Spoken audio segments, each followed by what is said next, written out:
మనల్ని భయంకరమైన పాపాల నుంచి రక్షిస్తాడు. గురువు చెప్పిన మార్గంలో నడుచుకుంటే మనకి పాపం లేదుగాక లేదు, పుణ్యం తప్ప మరేమీ రాదు. నమ్మకంతో చేస్తే గురుకటాక్షం వల్ల భూమండలాన్ని ఏలతాం. అందుకే ఒక ఆయన పద్యం చేస్తూ అడిగితే గురుని కరుణ మనల కొవలయమేలుంచు అని రాయండి అన్నాను. గురుని కరుణ ఉంటే ఆ కరుణ వల్ల మనం భూమండలాన్ని ఏలగలుగుతాం. ఆయన కరుణ మన చేత ఈ భూమి మొత్తం పరిపాలించేలా చేస్తుంది. ఒక్క భూమి ఏమిటండి, ఎవ్వడూ ఏనాడు పొందలేని కడుదుర్లభమైన ముక్తి సామ్రాజ్యం కూడా గురు కటాక్షంతో మన చేతిలోకి వస్తుంది. గురుని కరుణ ఉంటే అరచేతిలో వైకుంఠం వచ్చి తీరుతుంది.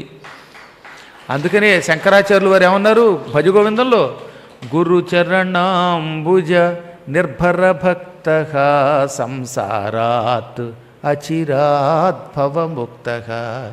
గురుచరణాంబుజ నిర్భర భక్త సంసారాత్ అచిరాత్ భవముక్త.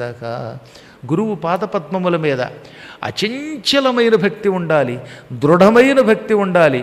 ఏనాడు విడిచిపెట్టకుండా గురువుని గట్టి భక్తితో పట్టుకుంటే సంసారము నుండి చాలా తొందరలో ముక్తి పొందుతాం. అచిరాత్ అన్నాడు, ఎక్కువ కాలం కూడా అక్కర్లా, ఈ జన్మలోనే ముక్తి పొందుతాం అన్నమాట. అచిరాత్ అనే శబ్దమునకు అర్థం ఏంటి, ఇంకా ఎన్నో కొన్ని వందల జన్మలు ఎత్తితే కానీ ముక్తి రాదుగా మానవుడికి. అసలు వందల జన్మలు కాదు, కోటి జన్మలు ఎత్తినా ముక్తి వస్తుందో లేదో తెలియదు. కానీ గురుని కరుణ ఉంటే ఈ జన్మలోనే ముక్తి పొందవచ్చు.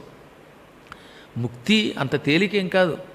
అందులో ఈ సంసారంలో రకరకాల పాపాలు చేస్తూ నిరంతరం పిచ్చి కోరికలతో తిరుగుతూ ఏ పని చేస్తున్నామో ఏది చెయ్యడంలో తెలియక, ఏది మంచో ఏది చెడ్డో, ఏది శాస్త్రమో ఏది అశాస్త్రమో తెలియక విచ్చలవిడిగా తిరుగుతున్న ఈ కలియుగ మానవులు ముక్తి అనే మాట కలలో కూడా ఎరగగలరా?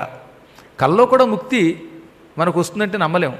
కానీ గురుడు తలుచుకుంటే ముక్తి ఈ జన్మలోనే వస్తుంది. ఇది నేను చెబుతున్న మాట కాదుగా, పురాణాలు ఉపనిషత్తులు చెప్పాయి.